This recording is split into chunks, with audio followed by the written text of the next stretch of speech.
can see that it's late in the day and everyone needed to stretch their legs there.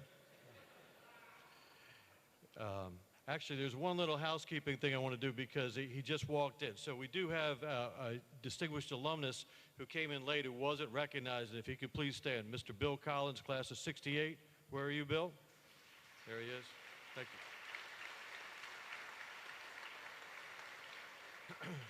I'd also like to thank the kind words from Dr. Hibbs, and let's be honest, I carried him through his time at DeMatha.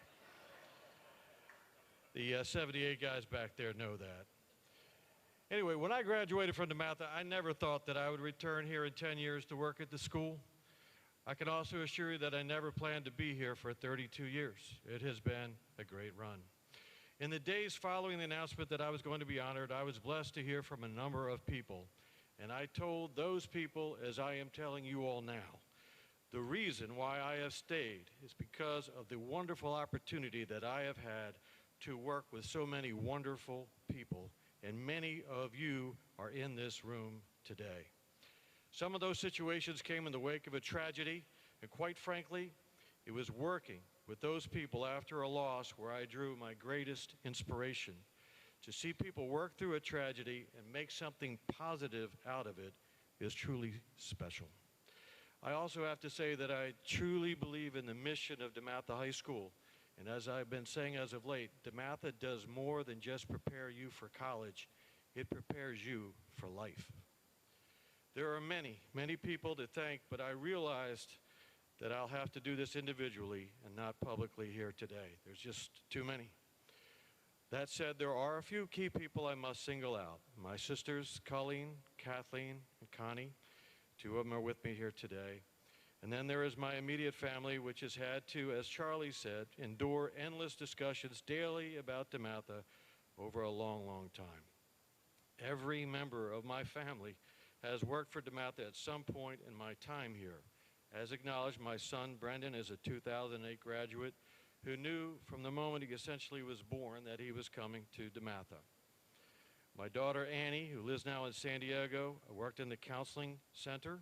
And my daughter, Julie, as we said, is also in her 4th year now of teaching math. But without question, the person who deserves the most credit is my wife, Jane. It is obvious I am a sentimentalist at heart, and we all know from time to time I write these tear-inducing essays at the end of the DeMatha Express. But I have never written about my wife, and why is that? Well, the answer is that sometimes it is just impossible to put into words those things that mean the most to you.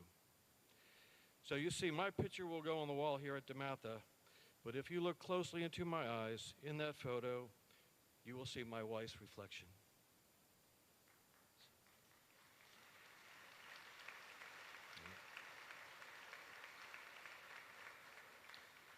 And so in 1997, Jim Turk asked me if I could write lyrics to what would become the DeMatha alma mater. And it took me 4 months to do it. On a cold January night after a 16-hour day, working bingo, at the end of that day, I looked and I saw the dome light on in the chapel. And then I wrote this refrain in my head, in my car, on the way home. DeMatha stands tall in all that is true, steeped in tradition of a cross red and blue, built on a promise that challenges never. DeMatha today, DeMatha forever. Thanks again, and thank you all for a lifetime of memories I will never forget. One DeMatha.